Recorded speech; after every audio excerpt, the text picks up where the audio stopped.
बुजुर्ग महिला की मृत्यु हो गई। यमराज उसे लेने आए। महिला ने यमराज से पूछा, आप मुझे स्वर्ग ले जाएंगे या नरक? यमराज बोले, दोनों में से कहीं नहीं। तुमने इस जन्म में बहुत ही अच्छे कर्म किए हैं, इसलिए मैं तुम्हें सीधे प्रभु के धाम ले जा रहा हूं। बुजुर्ग महिला खुश हो गई और बोली, धन्यवाद, पर मेरी आपसे एक विनती है। मैंने यहाँ धरती पर सबसे स्वर्ग नरक के बारे में बहुत सुना है। मैं एक बार इन दोनों जगहों को देखना चाहती हूँ। यमराज बोले, तुम्हारे कर्म अच्छे हैं, इसलिए मैं तुम्हारी यह इच्छा पूरी करता हूँ। चलो हम स्वर्ग और नरक के रास्ते से होते हुए प्रभु के धाम चले गए। दोनों चल पड़े। सबसे पहले नरक आया। नरक में बुजुर्ग महिला ने जोर जोर से लोगों के रोने की आवाज सुनी।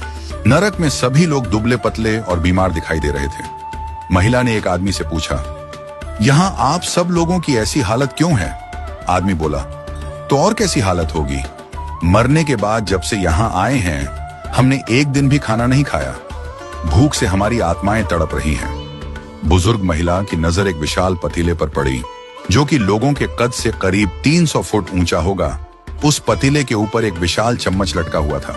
उस पतीले में से बहुत ही शानदार खुशबू आ रही थी। बुजुर्ग महिला ने उस आदमी से पूछा, इस पतीले में क्या है? आदमी मायूस होकर बोला, ये पतीला बहुत ही स्वादिष्ट खीर से हर समय भरा रहता है। बुजुर्ग महिला ने हैरानी से पूछा, इसमें खीर है, तो आप लोग पेट भर के ये खीर खाते क्यों नहीं? भूख से क्यों तड़प रही हैं? आदमी रो रो कर बोलने लगा, कैसे खाएं? ये पतीला 300 फीट ऊंचा है, हम में से कोई भी उस पतीले तक नहीं पहुंच पाता। बुजुर्ग महिला को उन पर तरस आ गया और सोचने लगी, बेचारे खीर का पतीला होते हुए भी भूख से बेहाल हैं। शायद ईश्वर ने इन्हें यही दंड दिया होगा। यमराज बुजुर्ग महिला से बोले, चलो हमें देर हो रही है। दोनों चल पड़े। कुछ दूर चलने पर स्वर्ग आया। वहां पर बुजुर्ग महिला को सबकी हंसने खिलखिलाने की आवाज सुनाई दी। सब लोग बहुत खुश दिखाई दे रहे थे। उनको खुश देखकर बुजुर्ग महिला भी बहुत खुश हो गई। पर वहां स्वर्ग में भी बुजुर्ग महिला की नजर वैसे ही 300 फुट ऊंचे पतीले पर पड़ी जैसा नरक में था। उसके ऊपर भी वैसा ही चम्मच लटका हुआ था। बुजुर्ग महिला ने वहां लोगों से पूछा, इस पतीले में क्या है? स्वर्ग के लोग बोले, इसमें बहुत स्वादिष्ट खीर है। बुजुर्ग महिला हैरान हो गई। उनसे बोली, पर यह पतीला तो 300 फीट ऊंचा है, आप लोग तो इस तक पहुंच ही नहीं पाते होंगे। उस हिसाब से तो आप लोगों को खाना मिलता ही नहीं होगा। आप लोग भूख से बेहाल होंगे। पर मुझे तो आप सभी इतने खुश लग रहे हो, ऐसे कैसे? लोग बोले, हम तो सभी लोग इस पतीले में से पेट भर के खीर खाते हैं। महिला बोली, पर कैसे? पतीला तो बहुत ऊंचा है।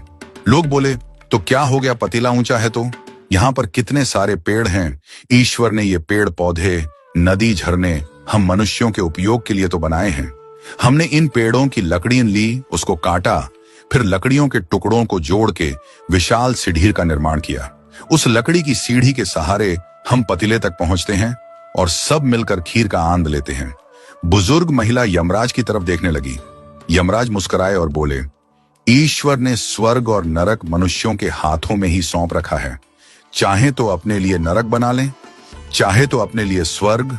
ईश्वर ने सबको एक समान हालातों में डाला है। उसके लिए उसके सभी बच्चे एक समान हैं। वो किसी से भेदभाव नहीं करते। वहां नरक में भी पेड़ पौधे सब थे, पर वो लोग खुद ही आलसी हैं। उन्हें खीर हाथ में चाहिए। वो कोई कर्म नहीं करना चाहते, कोई मेहनत नहीं करना चाहता, इसलिए सब भूख से बेहाल हैं। यही तो ईश्वर की बनाई इस दुनिया का नियम है। जो कर्म करेगा, मेहनत करेगा, उसी को मीठा फल खाने को मिलेगा। अर्थात स्वर्ग एवं नरक आपके हाथ में ही है। मेहनत करें, अच्छे कर्म करें और अपने जीवन को स्वर्ग बनाएं।